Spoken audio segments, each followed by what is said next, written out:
नमस्कार, मी संजय बिसे बोलतोय।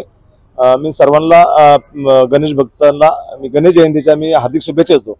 आणि किंमत करायची नाही मूर्तीची, हा आमचा उन्नती सोशल फाउंडेशनचा आहे की मूर्ती आमची किंमत तुमची।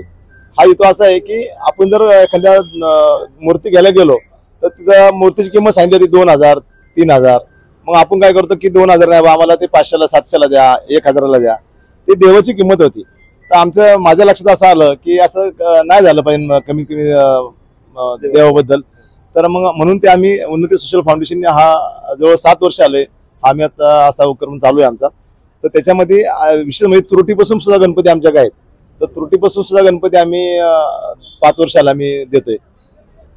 खरं तर आपण पाहतोय चांगल्या पद्धतीचा उपक्रम आहे। 5 प्रकारच्या मूर्त्या असतात आणि खरं तर जे मूर्तीचे पैसे असतात ते गुप्तपणे म्हणजे एका दानपेटीमध्ये टाकले जातात। मग तुम्ही तेही बघत नाही की 1 रुपया टाकलाय का 1000 रुपये टाकले। सर्वसामान्यांच्या खिशाला परवडणारी अशी मूर्ती असणार आहे। नेमकं याच्या मागची कल्पना काय होती?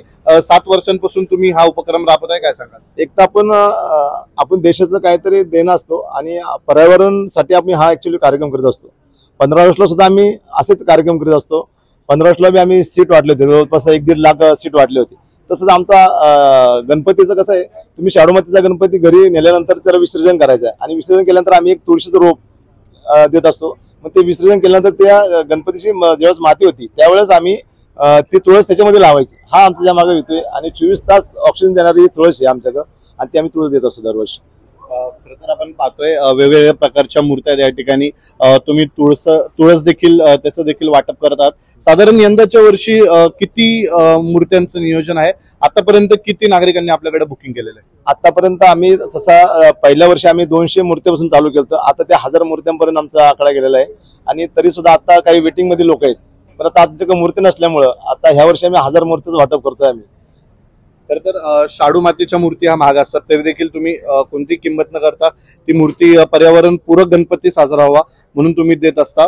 या ठिकाणच्या तुमच्या नागरिकांना काय संदेश असणार आहे, काय आव्हान असणार आहे? जे पीओपीच्या मूर्त्या वापरतात त्यांच्यासाठी काय आव्हान असणार? मी सर्व नागरिकांना एकच सांगेल की तुम्ही पर्यावरणासाठी एक पाऊल पुढे आलं पाहिजे आणि शाडू मातीची गणपतीची मूर्ती बसवली पाहिजे।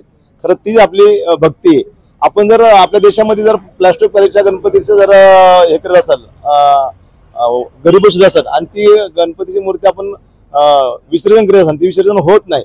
मग आपल्या गणपतीचं काय होतं माहितीये का, विसर्जन तिचं नीट होत नसल्यामुळं हात एक पाय एक म्हणजे आपणच आपलं हिंदू धर्माचं आपणच आपल्या मूर्तीचं त्या दृष्टीने विटंबना करतो।